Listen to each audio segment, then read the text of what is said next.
The storm has passed, but the cold still hunts. The sky hangs low, like a bruised grey lid pressing down on the peaks, and the wind moves in slow breaths, dragging ribbons of snow across the rock. It spirals lazily from the steel grey sky, blanketing the world in a quiet hush, and the muffling acrid scent of smoke that lingers on your cloak. Behind you, the southern hills of Alboretor flickered with a ghostly glow, where the remnants of your mistress's pyre still smoulders on the horizon, teasing embers that told of her fiery departure. The Zarek had circled her lifeless form, their shadows dancing in the flickering light, chanting her name as if it were a dark incantation spelling doom. Now, if you would like to introduce your character and what they look like, please. Yes. My name is Fenya. I'm just a diminutive little one that can quite easily be hidden in the shadows or overlooked at amongst the throng of peoples or amongst the undergrowth of the forest, the crags of the stones on the scree slopes of the mountains. I am, of course, a goblinoid, that's what they call me at least. For those who don't know me, they call me Goblin. If they know my name, they might still call me Goblin, but maybe they'll be kind and use my given name, Fenya, given to me by my mummy, my mistress, my master, and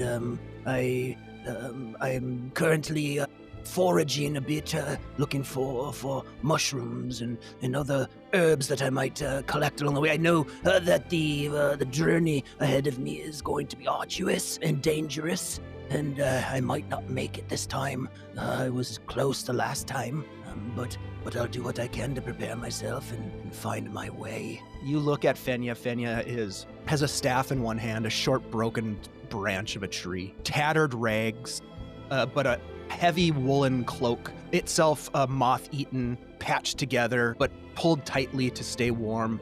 Their feet are bare for the exception of a piece of hide underneath each of the feet that is then tied with cord around their feet to give them some level of footwear for this journey that's ahead of them. They are classic kind of greenish pale skin, what you would expect to see of a goblin. They look malnourished. They look beggar-like, as if they've climbed out of the gutter of a city or a cave on the hillside.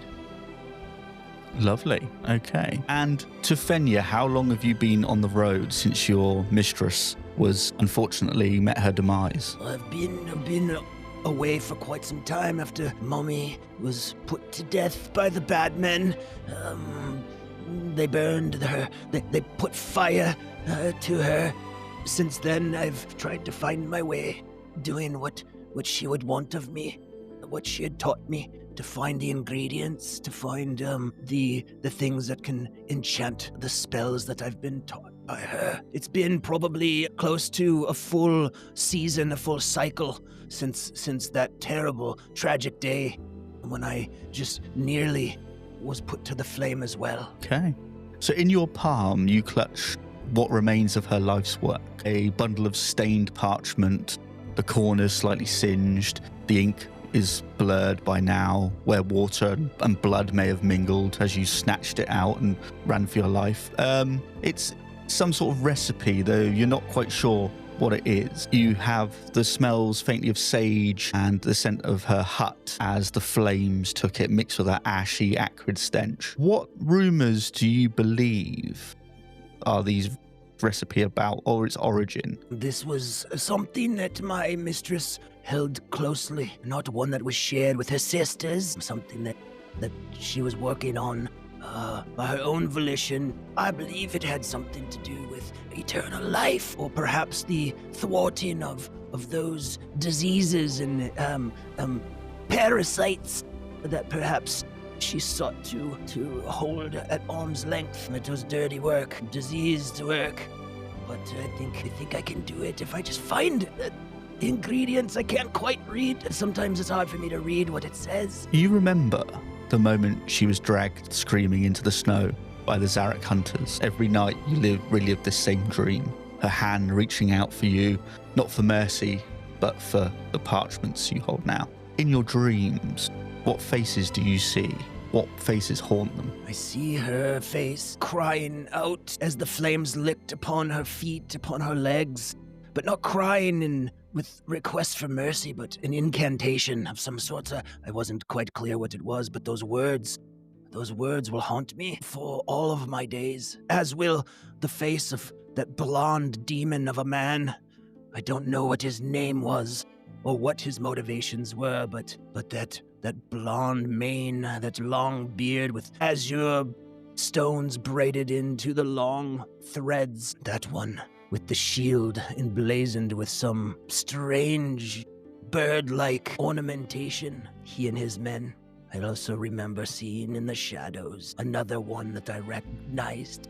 Not there to perhaps take any joy in the death of Mimami, but one who perhaps played a treacherous role in her death. It was another of her coven. Yes, that is one I will not forget for a long time. The expression on her face is something that always clings to you, driving you onward through the mountains to a land that might value the fire that could not be consumed. So, at this moment, would you like to give me let's have a resolute check.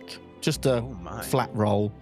Okay. 10 or under, please. That is a 10 on the die. That's a 10 on the die. Lovely, great. That's a success. So, as you've been traveling, there's moments where you start to feel exhausted, your body's weary, it aches, but the whole goal of what your mistress wanted with this parchment you've clung to since this journey began has driven you on. You've managed to get scraps here or there. You've managed to find maybe a small stream that you could take some water to, but you've always managed to fight off this impending exhaustion that always seems to be creeping up at you at different stages of your journey. As you've traveled on, one night you believe you heard voices. Could you give me a cunning check, please? And you are looking to beat, what's your cunning? Your cunning is a 12. You're looking to beat 13 from your success. Did not. I rolled an 18. Okay. So, one night you camped down side of the road. You felt you were relatively hidden in the brush, but you saw torchlight and you heard hoofbeats and you heard a strange accent that you weren't sure. You weren't sure if it was maybe the riders of the people that were chasing you from maybe your mistress's hut. You dashed off into the forest deeper and off the road and tried to hide as best you could. You saw a glimpse of metal and a few calls in the distance and riders scattering out. But you do remember one thing. It was a symbol that these strange people had on their tabards. It was a serpent with a sunburst behind it. Shiv. And yes. I have a ability called Lore Master, which allows me to translate a text or understand what is being said in another language. Okay.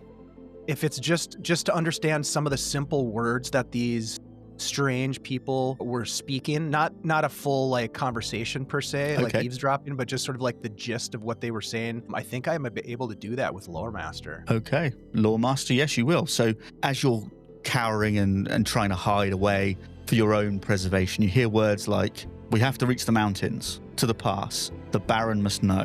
And then you kind of catch other words of the tracks went this way and we'll catch that creature sooner or later. Or if the gods be damned, we'll find them dead in a ditch. Something along those sorts of phrases you pick out. You can clearly tell this is not from the barbarians that were the Zarek tribe. This is Ambrian.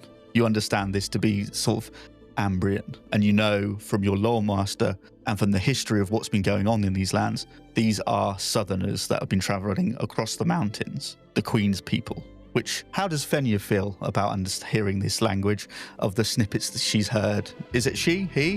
What are we going for with Fenya? We'll go they. We're going to go they. They? Okay. Yeah. Well, what do they feel when they hear this? Not Zarek of the people that burnt her, but the Ambrian of the Queen's people. I mean, the fact that they're not the murderers of Mummy doesn't necessarily make Fenya feel any better. They are scared almost all the time for their survival. And the little bits of the communication that Fenya is able to parse make them feel like they are in danger because they are being hunted. And the politics of men are not really something that Fenya is familiar with, cares for, or has an interest in understanding. This mention of a baron, that sounds interesting and important, but not to Fenya. They just don't, that doesn't translate. It's all survival with them. Perseverance to the end. So as you journey on and you feel yourself becoming more weary, moment you get to sleep is short because of the noises you hear. Is it someone trying to catch me? Is it another rider?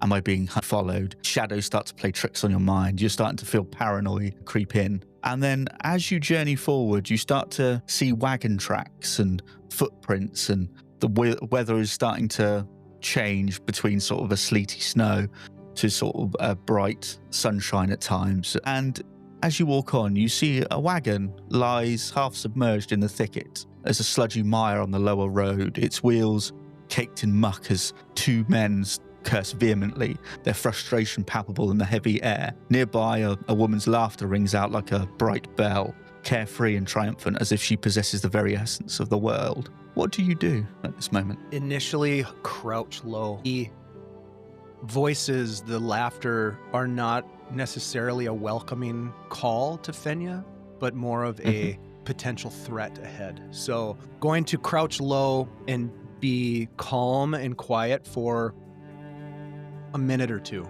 And then I'm going to try to creep forward so that I can get a look at the source of this laughter. And does it sound like a joyous laughter? Does it sound like a nervous laughter? More an arrogance. It's more of a sort of cockiness, and where they're trying and it's someone laughing at their attempts, like mocking in a sense. But you can tell from her laughter and the way this tone is, it's very superior to the people that are doing the work.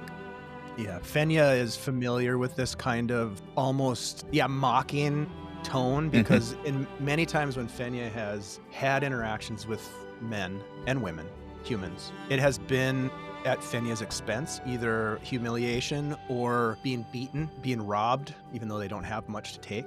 So very cautious, but wanting to get closer. There may be, in Fenya's mind, there may be something here that is useful to help me survive what's coming. So I'm going to creep forward. Okay, if you'd like to give me a cunning check, and we'll call this just a straight roll. So you're looking at 12 or under for cunning, please. That's cocked. Oof, no, that's a 19. 19. You feel yourself creeping forward, and then as you hear a snap, and you look down, and you've trodden on a branch. Bugger!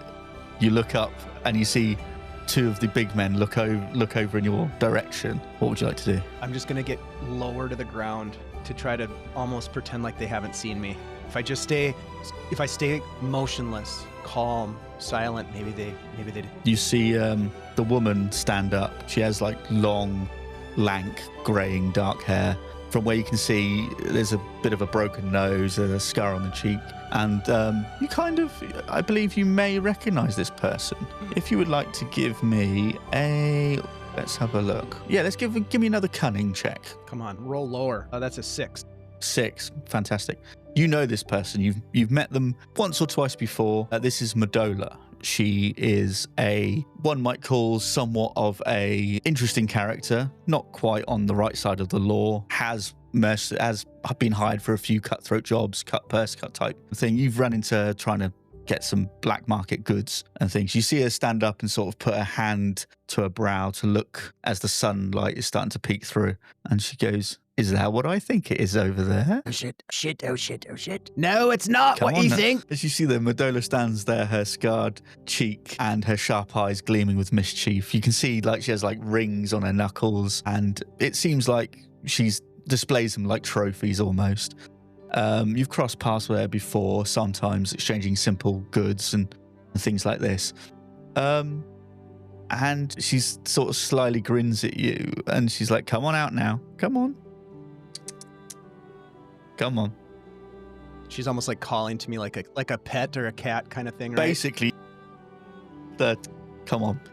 Yeah. Like, what would you like to do? Well, I think Fenya, knowing Madola, understands how cruel they can be, has firsthand knowledge of some of that cruelty, and it's a very playful cruelty. But when Fenya, at least towards Fenya, I don't know about their relationship to others, but I have a feeling. But Fenya responds to that playful call, like almost instinctively, like starts to kind of creep forward, crawling still on the ground. Come on, creature. Come on out. Yes. And she'll kind of get up on her legs, but very kind of like passive and submissive as she like kind of comes forward, her hands kind of touching the ground as she kind of, Is it more of like a lollop? Is she kind of lolloping along? It's slow, but it's like she's kind of like, she's got her feet and their hands and feet kind of touching the ground as they kind of crawl almost forward. Medola.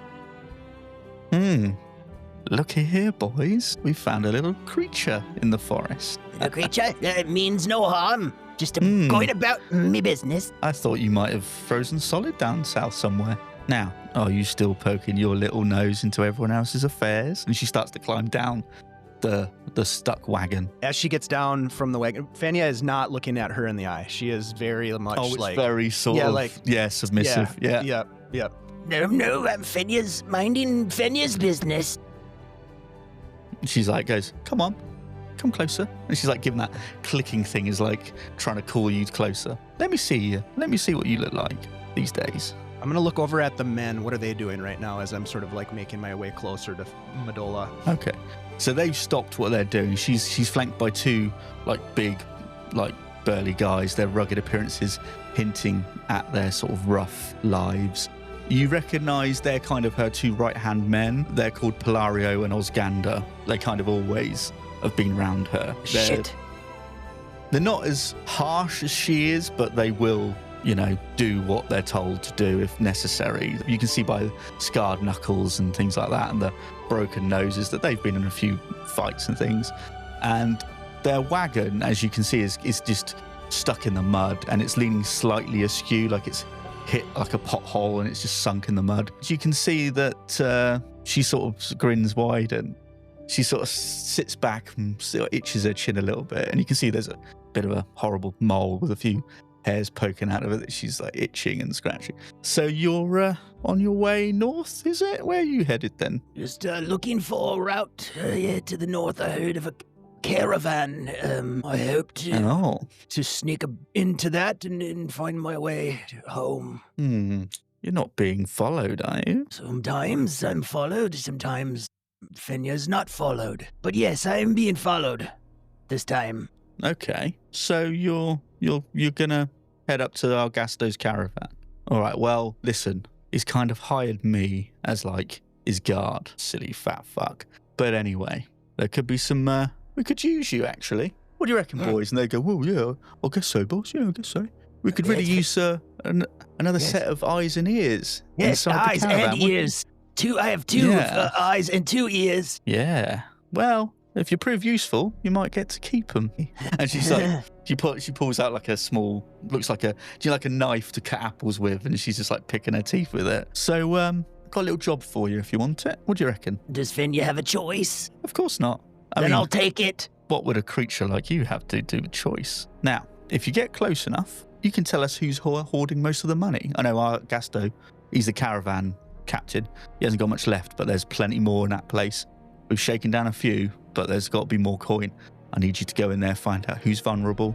And in return, you might share a few coins with you. How's that sound? Sound fair? Yes, but fair. Yes, fair for Fenya. At this moment, what is Fenya thinking? What are they thinking as she's bringing this kind of deal to you that seems fairly kind of one-sided in the fact that it could potentially be dangerous for you to get caught? But what is Fenya thinking? Is this more survival of just get me in the caravan, I'm quite happy? Fenya is probably feeling a bunch of conflicting emotions right now. Relief that they're not going to be immediately killed because, again, Medola, cruel, sadistic, conniving, and did I say cruel? Cruel again. Yeah, twice cruel, I believe. Yeah. Also, a sense of accomplishment because they're going to be able to put in with this caravan, after all, and get away from whoever is searching for them, which, again, Fenya's not sure who these individuals were in the forest, but is always under the assumption that the Black Cloaks are trying to find them, or that they will get scooped up in one of these Black Cloak operations because she knows that they are witch hunters and that they have put people to death and that they were probably involved at some level with the death of her mummy. And then a sense of purpose. Lovely. They have a job to do. So she goes, well, now, we need a bit of a cover story for you because looking at you, You look like shit, you probably smell like shit, and Yes, I of don't know course. how many people are going to believe a little goblin poking around. But if anyone catches you, you tell them you're bringing some salt for the quartermaster. And she chucks you like a little pouch about yay big of what looks like salt. And there's no roll required here. You can probably imagine that she's probably stolen this from the quartermaster anyway, as like a little bit of a cover story. So if anyone stops you, you say, I'm bringing salt to the quartermaster. I can't be stopped. And move on. Bringing salt for Got the it. quartermaster can't be stopped. Move on. Yep. Just see, look at that. Obedient little dog. Very good, eh? And they're like, yeah, boss. Yeah, I mean, yeah, I guess so. And they're looking at her like, all right, you know. Even steady Fenya, they're like, see, we're going to find some use for you. Don't you worry. At this moment in time, would you like to give me, you can give me, if you want to try and find some more information, you can either give me cunning or persuasive, just to try and flat rolls, just roll under your stat if you'd like to. I'll go cunning. Okay. That is a natural 20. Ooh. Not great. You not that yes. Unfortunately in this game, natural 20 is a failure. So yeah, you'll kind of try and understand body language to try and see like how you're being received. You can tell that she's like, I've got a job for you. But the two guys, you can't really read them very well. You can they're just stood staring at you like, are we done with this? And she's like, yeah, I think it's time you went on up, and sort of like shoos you away. Yes. And I'll quickly slink back into the forest in the verge. Yeah. As you're running away and you're skittering away to try and get as far away from these people, you hear one of the guards go, I tell you what, one of the Queen's hounds has been sniffing around for witches for ages. I hope they don't find that one, and start digging away. And you can think, I mean, that's entirely up to you what information you want, what that means to you, who can say. So as you're journeying further up, you're heading towards, the voice of Medola. She's basically says the count. She points out the caravan's not far up ahead. You'll follow the smoke signs, and you better hurry up because it's kind of mid-morning. The guards are probably going to sober up from the last night's drinking escapade, so it's probably a good time for you to try and slip in early dawn. So the woods have kind of thinned. The last of the birches stand like pale sentinels, their bark kind of silvered by the frost. You follow a road that's muddy, and you feel like there's like a very hush silence across the place, which is very strange for this kind of forest. It's unusually quiet. You hear a few murmurs of voices ahead, and then it starts to build as you get closer, as people start to wake up. And through the trees, you start to see there's a little bit of firelight. There's a dull orange glow coming through. What would you like to do at this moment? I think instinctively Fenya would be peeling little bits of birch bark that are sort of flaking off of the trunks of these trees, knowing that makes for good tinder, and just sort of like little chunks of that, and kind of just instinctively place them in a small pouch that they have on a lanyard that kind of like is slung around their neck, and maybe picking up just, again, sort of instinctively any herbs that Fenya might be familiar with that are useful, just kind of like grabbing a little bit here, a little bit there, putting them, and then just kind of like looking through the forest, trying to get an idea of how many guards, where can I easily or more easily enter into the caravan proper and get past these whatever sentinels that might be there, because I get a sense with the number of voices that I'm hearing that maybe once I get into the throng of people, I might be able to blend in. Or, I mean, I'm a goblin, so let's be honest, I'm probably not going to blend in great. I don't know how many other goblins would be in this area. Well, yeah. Probably not many. I would say you could probably pass as maybe a small child, or with like a cloak pulled. a very sort of weak older human maybe. Yeah. For your like stooped, where you're stooped and stuff. So as you get closer, you start to see there's a half dozen wagons formed in like a crooked ring in the hollow. The flanks patched with canvas and marked with fading merchant crests and other symbols that are from, maybe minor nobility or other symbols that you're not even worried about. You start to see oxen sort of shift restlessly in the cold, breath steaming from their nostrils. You take a little sniff of the air, and it gives that scent of wet leather and like rancid stew, and you sort of glance off and you see where the quartermaster's wagon, this big cauldron of what looks like a perpetual stew, that's kind of just being tended to every time. Nondescript meats and other strange stuff being chucked in and stirred and stirred and stirred. It gives off this weird, rancid kind of tang to it. You start to see people gather around more of a central fire. You recognize by looking around, and you're pretty good, I would say, at recognizing who's in charge because of your semi-subservient nature. You are quick to spot, like, that's the person that looks like they're in charge. You see a man, quite heavy set in furs, standing above everybody else. His voice is a little bit hoarse from a long speech. And as you're hiding away in the sort of tree line just before the caravans, you hear his words. You hear him saying, "The storm's moving faster than we thought. At first light we go. There's no wanderers, there's no stragglers, and there's no second chances. Are we understood? We must gather everything we can and move at first light." And everyone's like a hubbub of voices sounding a little bit unhappy with this news, as well as, there's a slight tinge of panic in the air as people start to worry about this storm and the journey ahead. Can you give me a discreet roll, please? This is so hard to roll low suddenly. I have good discreet. I have a 14 discreet and I rolled a 12. Good. Fantastic. You are staying as in the shadows. You're staying in the caravan's kind of periphery.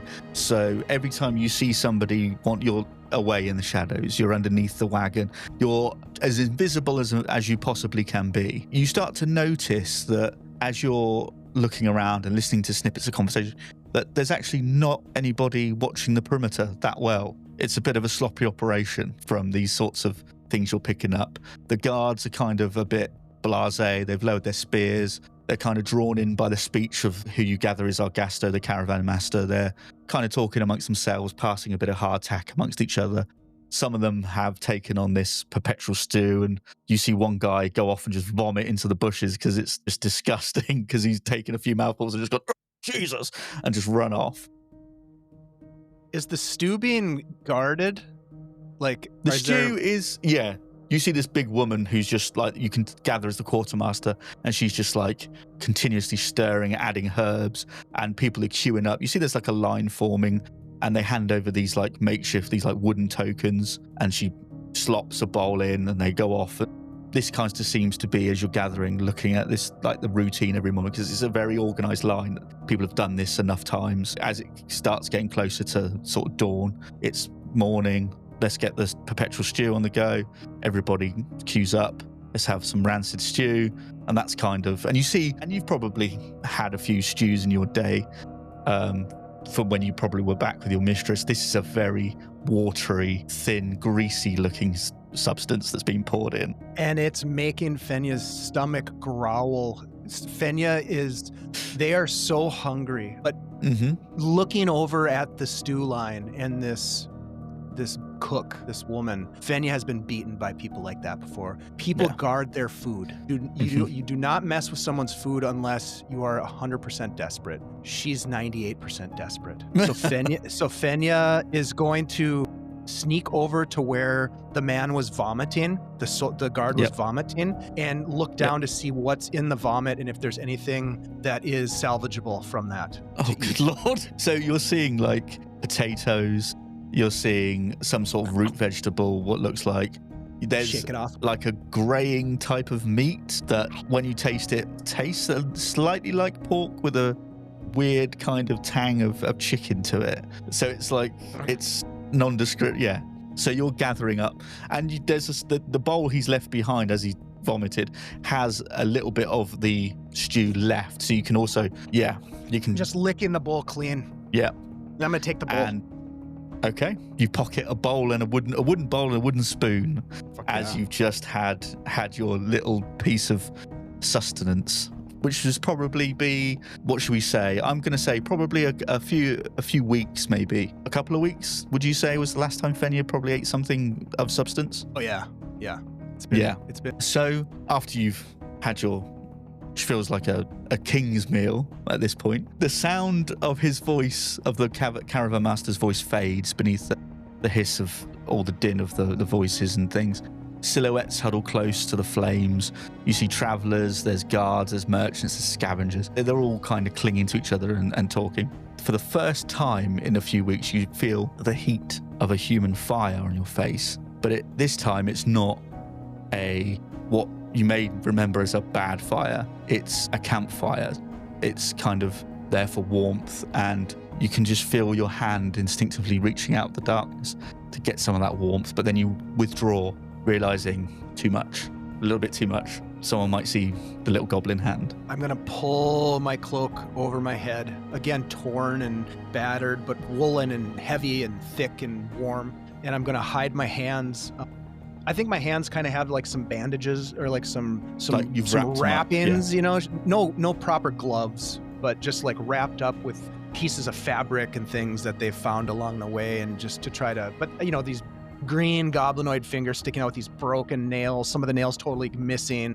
You know, pretty nasty looking, jagged and cracked. But yeah, and I'll just sort of like get as close to the fire as I'm comfortable with, just to get enough heat before somebody shoos me off. Because that's my, you know, I'm used to being like shoot off like an animal. Okay. You give it a few beats and you realize that no one's shooed you off. You've kind of realized that these people they've seen hardship. They've been on the road. They are ignoring you to the extent of, to them, you're just another body looking for warmth, and they're not interested. Just give me a vigilant check, if you would. Non-interest is where Fenya thrives. Sure, that's the key here, non-interest. Yeah, okay, let's go. That's a 13, over 12. Oh, okay, so that's a failure. As you start to forget where you are, the warmth of the fire is welcoming. It's making you feel a little bit invigorated. And as you're kind of look above your cloak, there's a shadow, a cross in your eye line that doesn't move as everybody else is moving away. You see a tall figure. You can make out as feminine. And there's like a small embers of pipe smoke at the edge of the firelight. Just watching, then listening. Did you want to give me a roll to see if you might be able to figure out who this person might be? Yeah, I want to maybe figure out who they might be, but also do they, you know, I'm also now remembering the task that I was given, the assignment that I was told to do. So trying to get an idea of, are they a person of means? Do they have potentially valuable items on them, on their person, whether or not they're hiding them or showing them out in the open? So yeah, a vigilance, you say? Yeah, let's go for vigilant again. Yes, 5 under 12. Okay. There is a sense of panic starting to rise in your chest and throat as you recognize a cloak that is black as pitch, an outfit, a high collar in dark uniform. A wide brim hat is pulled down over her face, but she's just watching. And you notice there's a silver rapier at her hip. And you realize, oh shit, that's a black cloak. No, not here. No, Fenya. So what would you like to do at this moment as you feel yourself starting to panic? Is you're not sure if she spotted you, but she hasn't moved and she's watching everybody. She's watching, but you're not sure if you've been spotted. But you've noticed the cloak. You've seen one of these before, so you know what she is. I am going to discreetly move away from this fire and from the view of this black cloak. Okay. As you start to move, you see a guard, the one that was vomiting, turn around and sort of catches a glimpse, and they're like, "Oh, you!" and shouts in your direction. I look up to see if I can figure out what, just sort of like gazing out of the kind of side eye out of my hood, just to see if I can tell if they're actually talking to me or what they want. At this moment, you look around and you realize there's a sense of relief as he marches past you and goes to talk to someone else, as there's two people scrapping over a piece of bread. Okay, I'm going to go in the opposite direction. I'm getting I want to be out of the presence of this black cloak immediately. Okay, so you dash behind and disappear into the shadows. I think when I feel comfortable, you know, with being relatively out of sight, I will just start looking around again to see if there's anything of value that might be left unattended by anyone. Okay. And as you sort of look around, you may be a few trinkets, nothing that looks expensive but may have meaning to somebody somewhere. I mean, there's like a small, like little notebook. There's a bracelet. There might be something of a charm or something that's laying around that people have just sort of put down to go get their food or something. So if you want to, you can grab something up. Yeah, I will try to snatch them up one by one. The notebook, the bracelet, and the charm. You're quite successful. With the bracelet, you notice that this was hanging out of a satchel. So as you reach it and scurry off, you notice two figures turn to look at you but can't quite get you. One is someone you can't quite tell. You can't quite grasp their facial face because in their hood it's too dark and it's very bizarre. And the other one's a tallish woman with like a headdress of looks like antler horns as you disappear back. So the wind starts to weave through the air in a unexpected fashion. The wind starts to pick up a little bit. After a few minutes, there's like 20 minutes, half an hour of this as you're kind of hunkered down trying to, like, if I stay in the darkness, no one will see me now. I'd give that a few moments. There's a joy of, there's like laughter starts to pick up around the camp as people start to get into their routine of telling stories and things. And you kind of start to hear people moving. There's a squelching of boots in this like mud that's starting to thaw. And there's a crack of firewood as people start to feed the fire, breaking pieces apart. All this sort of, these jobs that start to have to happen to keep the fire going and keep people maintained. You keep low, you're moving between the wagons, you're spending the portion of the day trying to suss out what's good to go, where you can stay. And as you start to, skulk through the wagons, you see like there's the cauldron wagon and then there's the quartermaster's actual wagon. And you remember that Madola was like, well, the quartermaster might have some coin in there. You know that if there's to be coin, there might be some in there. She mentioned that Augusto probably has, his money's running out, but the next place would be the quartermaster. So as you start to make your way towards this caravan, you hear from the corner of a camp, a gruff voice erupt. There's like, it's laden with disdain and ringing through the air with almost an intensity. You'd look sharply thinking, oh God, is it me again? And you realize it's Hilario, one of Madola's thugs. Step forward. There's like a grin on his face. And he's like, what's this then? A brave one, are you? Do you think you can talk back to us? And then you realise that her thugs are doing the rounds. They're shaking people down. They're going, what you got in that bag? What's this? Let's have a look. And the taunt rolls off his tongue like a challenge, echoing across this atmosphere. You look over and you see a broad-shouldered, calm barbarian woman in a green cloak step forward.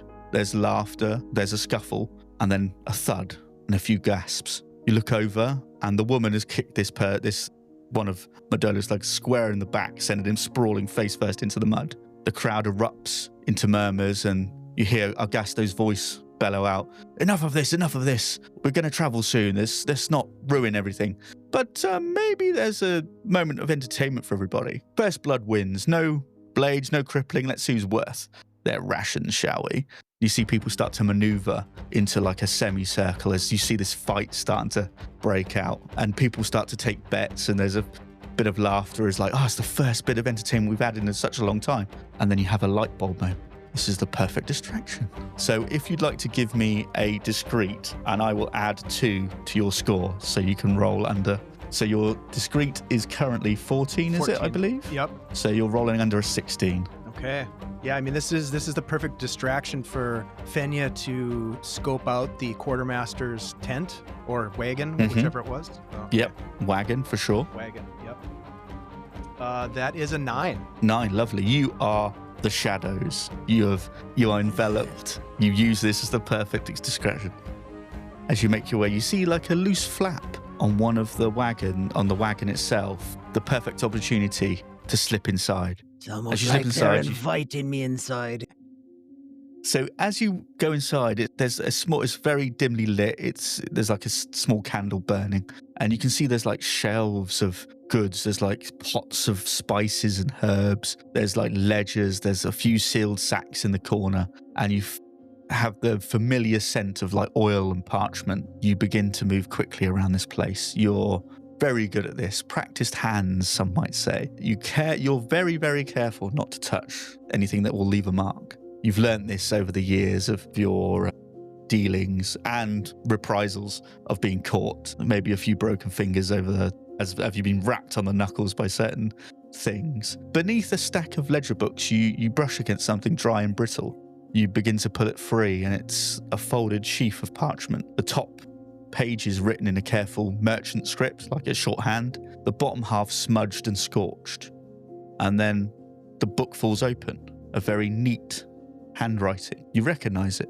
It's symbols of Zarek, the barbarian tribe. And there's a faint scent of bitter herbs you haven't smelled since that pyre, as it hits you and brings back those memories of your mistress being pulled from her hut. A small bone charm tumbles out onto the floor, and you see a note, sealed letter, half opened. You recognize the wax seal of the sun and the serpent again. Tucked between the pages, you can see that the ink is slightly smeared as you kind of lift up the broken seal. And the first words you read are, "The witch woman is no further use." What would you like to do? Take that. I will stop reading it for now because I could easily get caught here. And I will take that letter and I will put it in my cloak. I will take the bone charm. Do I recognize the bone charm? You recognize this as another Zarek kind of barbarian bone charm. Even in that light hint is that blue kind of hue that you recognize that was in the beard of the possible chieftain that you may have met. Yep, I take that. Was there was also the sheaf of paper? Was that what was written on? Yeah, that's what that was. Yeah. Okay. Yeah, basically all that paperwork is the letter and the charm. The paper is, from what you, a quick scan, you're like, this is worthless. This is just merchant scrawlings. It's more like a inventory of what she has in there. I mean, you can take that if you like, or if you feel it's no use, you can I'm definitely leave it. taking it. I want the inventory list for sure. Yeah. Lovely. Okay, you're taking that, swiping that as well. Yeah. So for a heartbeat, you're thinking, at any moment now, I should probably leave. And as your hearing hones in, you see there's a lot of shouting outside, a lot of raucous noise as people are really getting into whatever's happening outside. And you just feel your ears start to pulse your own heartbeat as this kind of panic starts to rise in you again. What would you like to do? I can feel my heart beating in my ear. As it's this panic. I know, that I should leave, but I'm going to press my luck, and I'm going to, even though I know this could be bad, I need to please the one that gave me the job. I need to please Medola. So I'm going to look and see, is there any coin, any financial wealth stashed in here that I can see? Or if it takes a little bit of digging, I'm willing to risk just a little bit more. Okay, so you will, if you want to give me a cunning check just to see what you can find as you're are you trying to do this very quickly? Pretty quickly, yep, because I know my time is running out. Okay, go for it. Give us a cunning check. 16 over 12. 16, okay. Frantic. Something's overtaken you now. You realised I've stayed too long. As you're trying to search for stuff, you're realising you're making too much noise. You're rattling things. Stuff's falling on the floor. There's like a thud of a ledger that's hit the deck. One of the pots is, you've nudged it and it's nearly fallen off the shelf, but you've caught it and put it back. You're realizing if there is money in here, I can't hang around too much longer. So at this moment, I would say with that roll, you can't find anything without making too much more noise. Okay.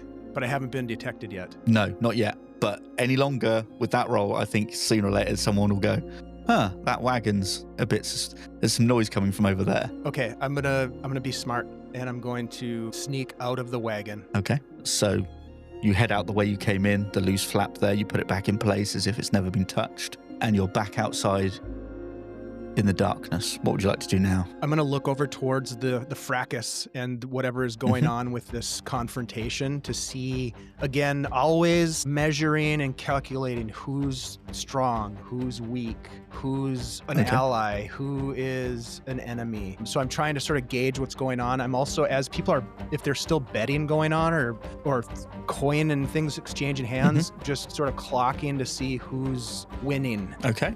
Yeah, you're starting to get an idea that this tall barbarian woman and one of Medola's thugs are slugging it out in a fight. There's a couple of guys, you see a couple of look like drovers, they're kind of exchanging coins and they're shouting odds, and there's one of them a tall, thin man who looks quite bombastic. He's very sort of loud. He is the one you probably think, okay, he's collecting the bets, so he must have a few coin on him. You see again Argasto in the corner in the corner off shouting, show us what you're made of, come on then. And there's other people, going up, come on, let's have it. And a lot of that.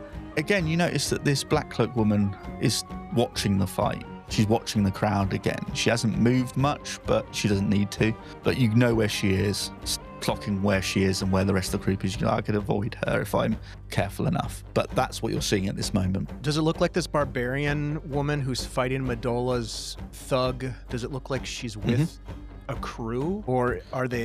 Do they look like they're by themselves? You can't. Well, let's see what we shall have. Let's have another vigilant roll, and let's see what you can pick up from that. That's a 2 on the die, under 12. Lovely, perfect. So you can see that she's fighting away, and there's 2 figures off to the side of this crowd. One of them you recognize as the antlered woman that looked round at you, and a smaller person who's very deep within their cloak, is much like, I don't want to be seen. And she shouts out, don't kill him, to the barbarian woman as this fight continues. And you see, as you're watching, you find yourself watching this fight, and you see the large woman picking up a rock and just starts to bludgeon Madola's thug with it quite viciously and quite handedly. You see the guy's eyes start to swell up as he's just being bludgeoned with this rock as the crowd starts to roar.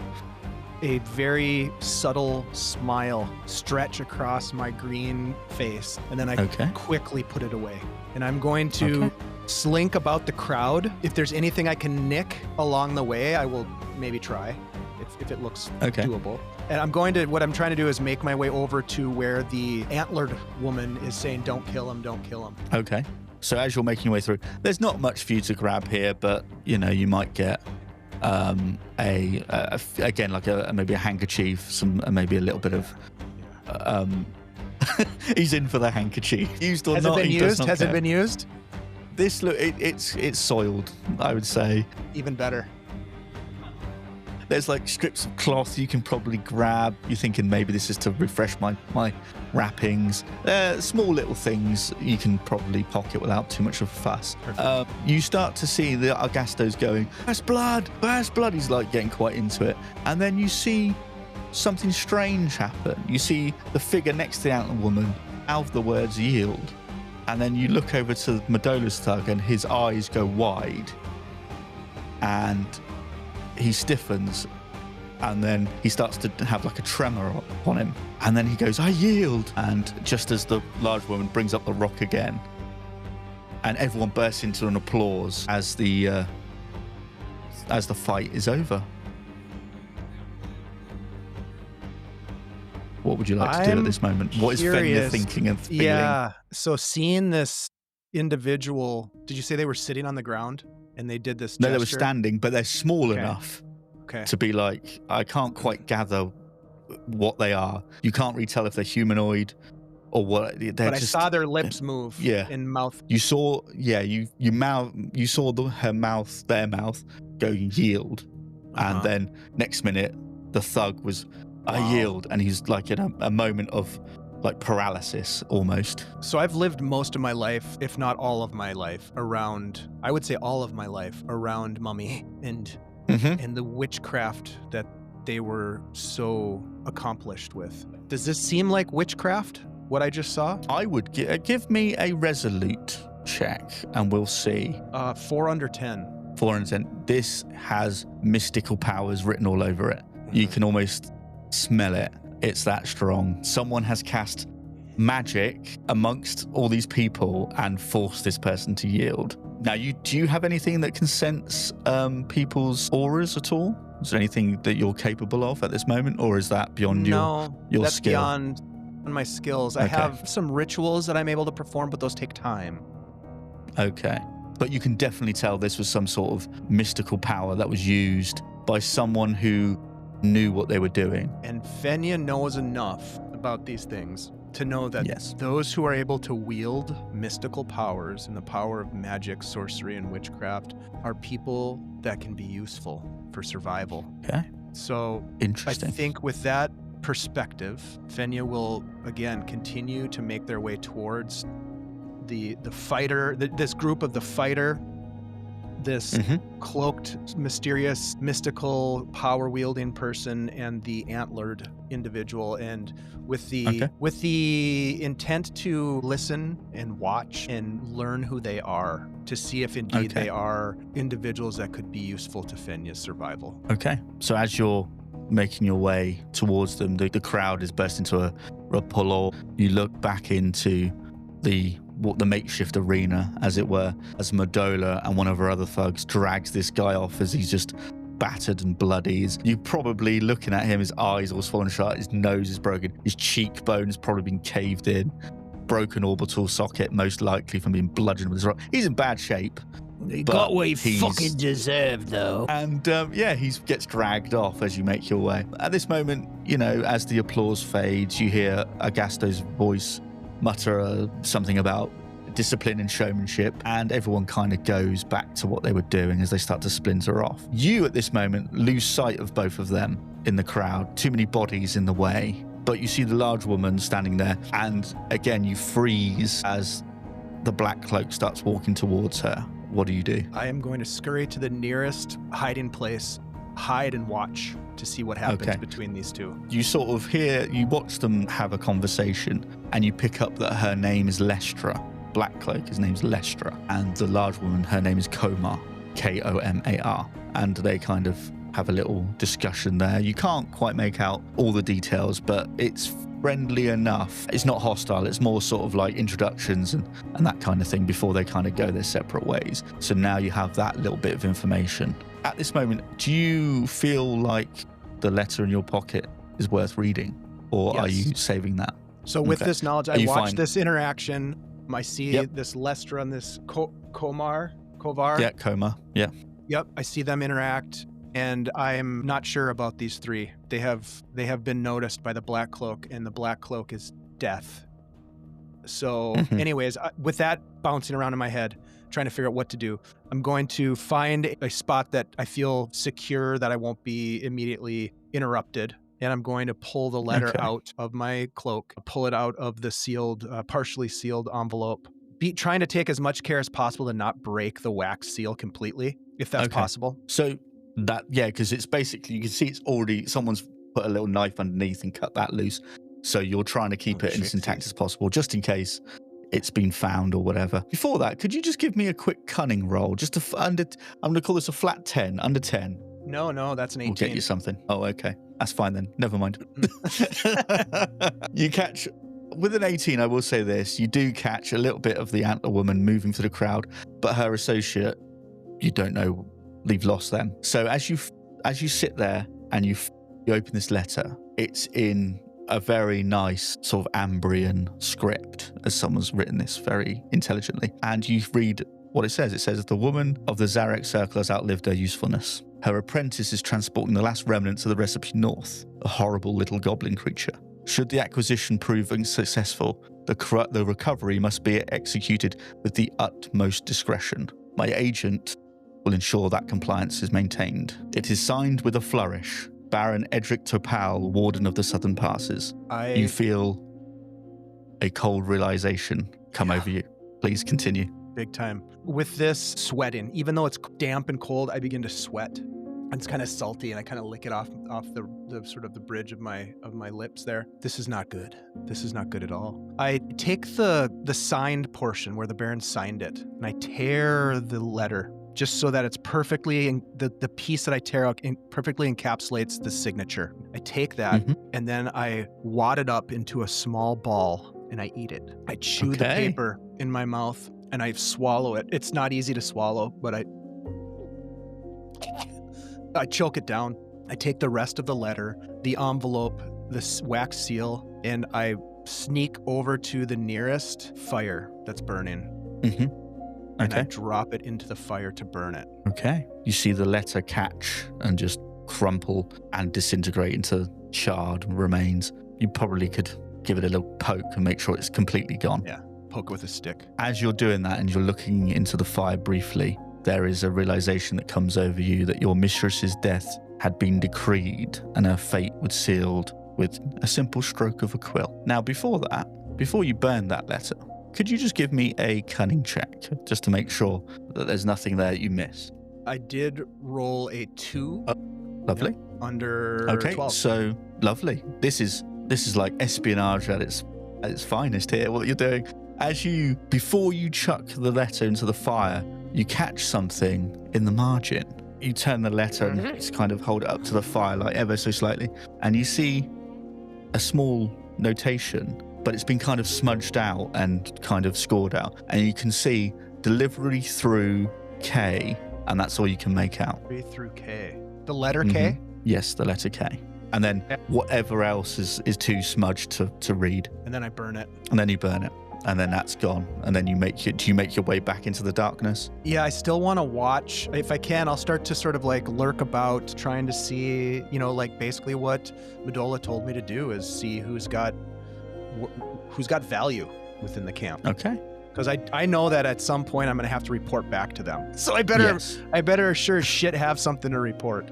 And that's kind of why I took the inventory sheet, because at least that's something that could buy me time, maybe. Yeah.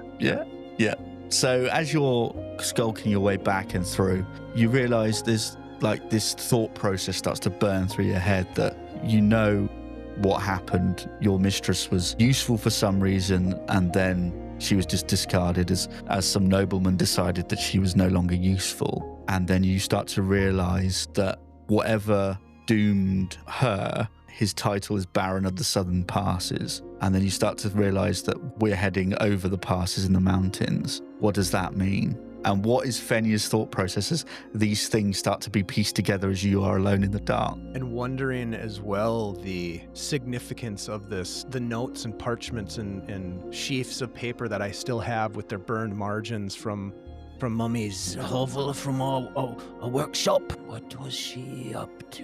And why would this be so valuable to the men?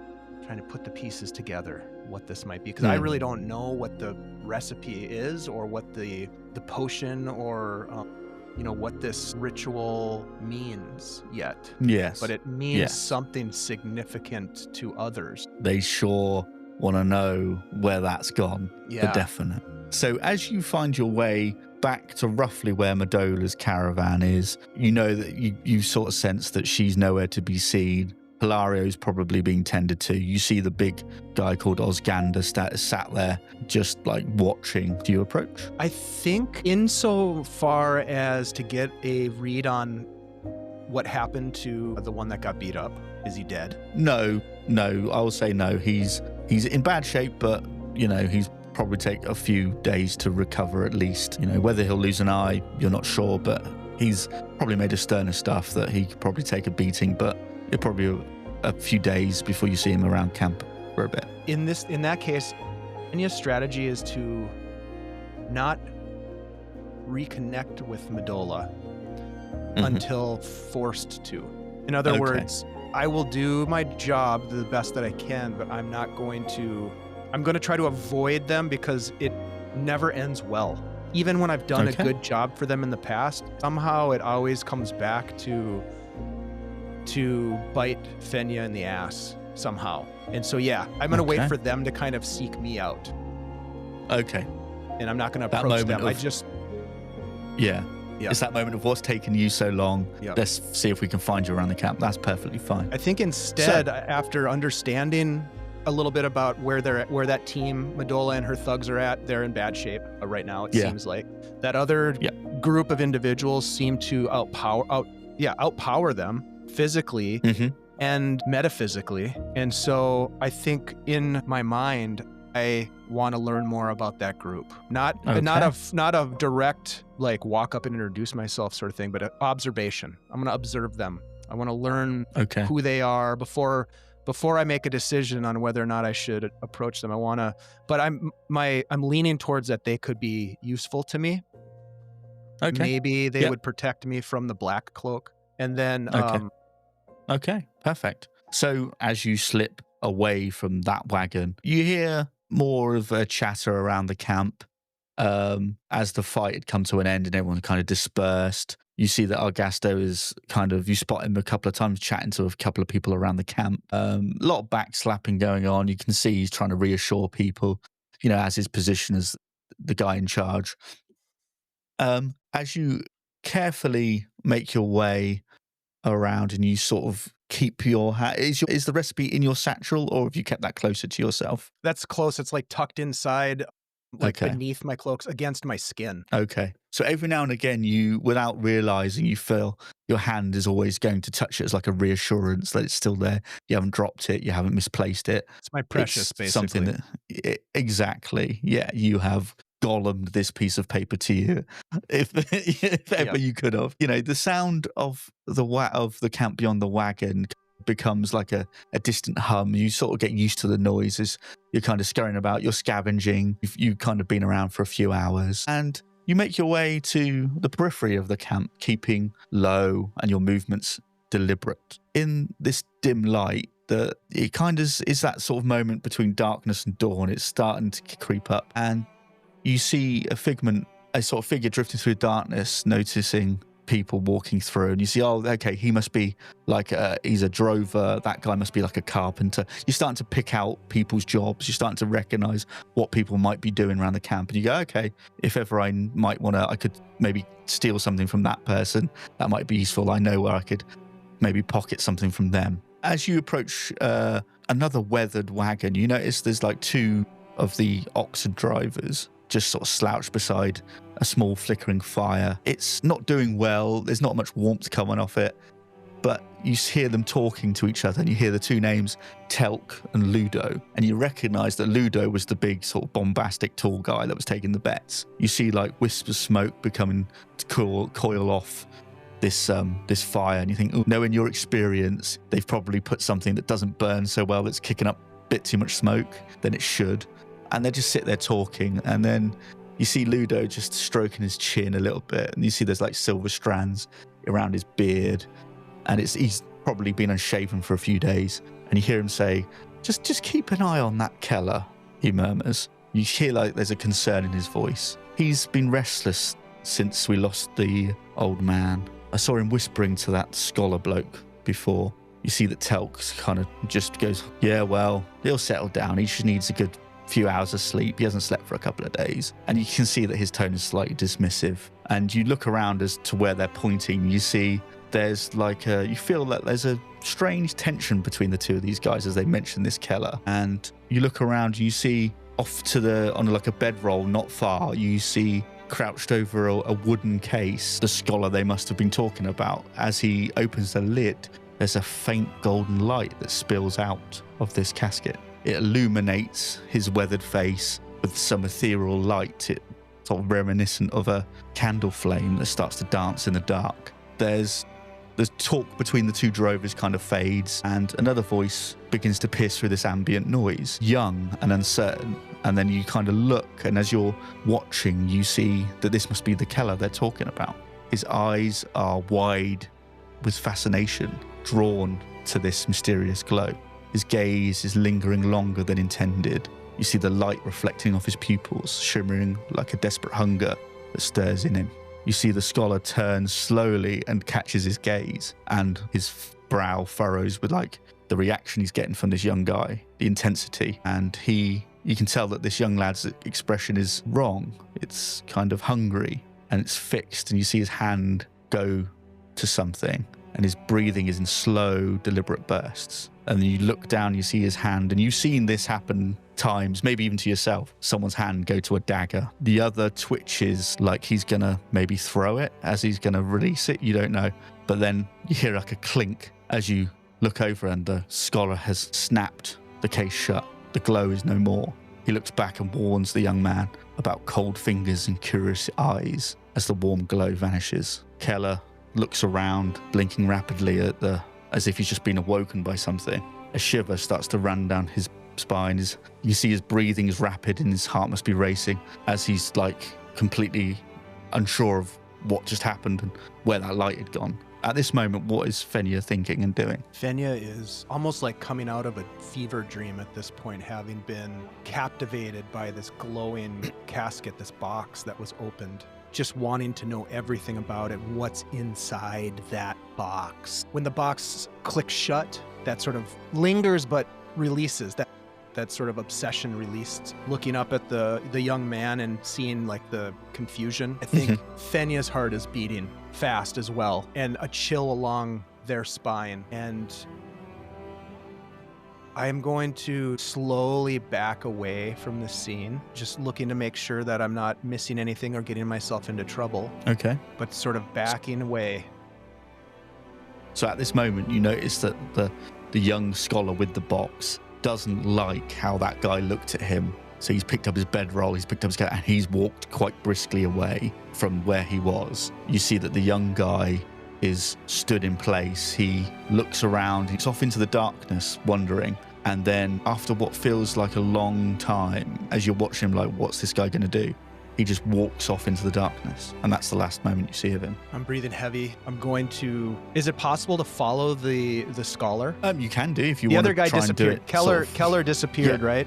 Yeah. You just basically saw him watch the guy walk away, look in the opposite direction, stare off into the darkness for a few moments in thought, and then walk off into the darkness. That's fucking weird, I think to myself. But I'm going to see if I can just keep pace with the scholar and just kind of see where they go. Okay, so you kind of keep to the shadows. It's easy enough. You follow him, and then you see he finds a nice spot not far from the fire. Around, there's quite a lot of other people around him, and he puts it somewhere secure, enough in place that he would know if it was going to get stolen, and he would know that there's enough people around that they would probably spot someone trying to take it. But at this moment, you realize there's a slightly empty-ish wagon that you think, it looks like a possibly supply wagon. You think that could be a decent place to try and get some rest. There's no one around. You see again the hints of the flap that's been left open, but it's secluded enough for you to keep an eye on what's going around, but enough for you to be kind of hidden to try and get some rest if you want to take that opportunity. Looky. Yes. This Fenya needs to rest too. So I'm going to make my way over and I'm going to try to slide in through this open flap into this secure-ish spot to see if I can rest there. Okay, yeah, if you want to give me a discreet roll to see if you can, how deftly you can get in here. Oh, baby. That's a 3 under 14. Okay. You are like a ghost. You slip in unnoticed. You manage to secure the flap behind you as if no one would know you were there. All of a sudden you feel like the cold of the air has kind of stopped. You feel a little bit of your own body warmth. The ground is kind of covered in bits of straw and, a few sacks that you could probably think, I could make a makeshift bed out of this. There's a couple of sacks in the corner that are a little bit wet from maybe they're out in the melt of the snow or something. But you kind of make this a makeshift little home for yourself. You can kind of keep your eye on what's going on outside as well as have enough to keep yourself warm and dry at this moment. I like it. And you got a narrow gap in the tarp that you can see, and you're watching people mill around, and you see Keller coming back into camp from the darkness. And you see him start looking around, obviously, for this possible scholar again. He starts to, and then he just disappears back into the darkness again, as if he's searching. So, as dawn approaches, cloaked in shades of grey with a heavy mist that hangs in the air, there's a chill that seeps into your bones as you realise you fell asleep and you begin to wake. You realise that no one has found you. You are semi-okay, maybe still a little bit hungry. There's nothing, you've not been stabbed, beaten, abused. This is probably the first night in many that this has not happened to you, so you feel relieved. And for now, you feel relaxed and rested for the first time in a long time. As I'm feeling this wonderful sensation that is so foreign, I will just giggle to myself just ever so slightly as I realize that I lied to Medola when I said that I have 2 ears and 2 eyes to give. As I pull out the soiled handkerchief that I nicked off of one of the travelers, and I peel it open because it's probably got a little crusty, so I kind of peel it open. Yeah. And I reach up up towards my left eye, and I put my fingers into my eye socket, and I pull out this marble, and I take the marble and I use the handkerchief to wipe it off to clean it a little bit. As much as clean can be at this moment in time. Exactly, with this handkerchief, right? And then I put the marble back into place, and if you were if you were watching this, you'd kind of see that there's no eyeball in the left eye socket. It's just this marble that sits in there. Wow. Okay. Interesting sight. And for the caravan, everyone is in that sort of tranquil quiet, and you, hidden among them, watch in silence, a ghost among the sleeping travellers, unseen and untouched by the world outside. And that is where we'll end the session there.